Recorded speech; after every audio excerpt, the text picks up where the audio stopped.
கன்னி ராசிக்காரர்களுக்கு இந்த மாதம் 10ஆம் வீட்டின் அதிபதியான புதன் சுக்கிரனுடன் சேர்ந்து 12ஆம் வீட்டில் அமர்வார். இதனால் வியாபார நடவடிக்கைகளுக்காக பல்வேறு இடங்களை சுற்றி ஓட வேண்டிய நிலை ஏற்படும். ஜாதகக்காரர்கள் தங்கள் வேலைக்காக ஒரு நகரத்திலிருந்து இன்னொரு நகரத்திற்கும் வெளிநாடுகளுக்கும் செல்ல வேண்டியிருக்கும். இது ஜாதகக்காரர்களுக்கு நன்மை பயக்கும் மற்றும் அவர்களின் வேலை சுயவிவரத்தில் நிலையும் வலுவடையும். சனி இந்த மாதம் முழுவதும் 7ஆம் வீட்டில் அமர்வதால் தொழில் தங்கள் முடிவில் இருந்து முடிவுகளை எடுக்கத் தொடங்குவார்கள். அவசரப்பட்டால் எதிர்மறையான சூழ்நிலைகளை விளைவிக்கும் தவறான முடிவுகளை அவர்கள் எடுக்கலாம். 5ஆம் வீட்டின் அதிபதியான சனி இந்த மாதம் முழுவதும் 6ஆம் இடத்தில் இருப்பார். இது ஒரு வக்ர நிலையில் அமர்ந்திருக்கும். எனவே உங்களால் முடிந்தவரை கடினமாக உழைக்க வேண்டும். அதிலிருந்து சரியான முடிவுகளை பெற்று தேர்வுகளில் சாதகமான சூழ்நிலையை எதிர்பார்க்கலாம். சுக்கிரன் 12ஆம் வீட்டில் புதனுடன் அமர்ந்து வக்ர சனியின் முழு செல்வாக்கை பெறுவார்.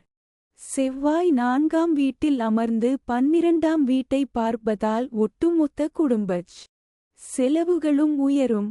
குடும்பத்தில் சில வகையான செயல்பாடுகள் உங்கள் வீட்டில் நிதி செலவினங்களை அதிகரிக்கும். ஆனால் இது வீட்டில் சரியான வகையான மகிழ்ச்சியை ஏற்படுத்தும். உங்கள் வீட்டில் மக்கள் நடமாட்டம் இருப்பதால் வீட்டில் தொடர்ந்து சலசலப்பு இருக்கும். 5ஆம் வீட்டின் அதிபதியான சனி 6ஆம் வீட்டில் வக்ர நிலையில் இருப்பதாலும் சூரியன் 5ஆம் வீட்டில் செல்வாக்கு செலுத்துவதாலும் மாதத்தின் ஆரம்பம் சற்று பலவீனமாக இருக்கும். இது உங்கள் அன்புக்குரியவருடன் ஈகோ மோதலை ஏற்படுத்தும். மாதம் முழுவதும் 7ஆவது வீட்டில் ராகு இருப்பதால் உறவுகளில் ஏற்ற இறக்கங்கள் ஏற்படும். உங்கள் வாழ்க்கை துணை சில கவனக்குறைவுகளை வெளிப்படுத்தலாம் மற்றும் தங்களை உயர்ந்தவராக கருதி தங்கள் சொந்த விருப்பத்தை பின்பற்ற முயற்சிப்பார். இதன் காரணமாக காதல் உறவில் பிரச்சனைகள் அதிகரிக்கும். சூரியன் 11ஆவது வீட்டில் அமைந்து சரியான வகையான நிதி ஆதாயங்களை உறுதி செய்வார். இதனால் நிதி நிலையில் முன்னேற்றம் ஏற்படும். இதனால் உங்கள் நிதி நிலைமை வலுவடையும். ராசி அதிபதி புதன் மாத தொடக்கத்தில் 12ஆம் வீட்டில் அமர்வார். அதுமட்டுமின்றி வக்ர சனியும் 6ஆம் வீட்டில் அமர்ந்து புதன் மீது பார்வையை வைப்பார். மாற்று மாதத்தின் தொடக்கத்தில் இருந்து செவ்வாய் 9ஆம் வீட்டில் அமைந்து புதனை பார்ப்பார். மாத தொடக்கத்தில் ஆரோக்கியம் பலவீனமாக இருக்கும். உங்கள் ஆரோக்கியத்தில் சரியான கவனம் செலுத்த வேண்டும்.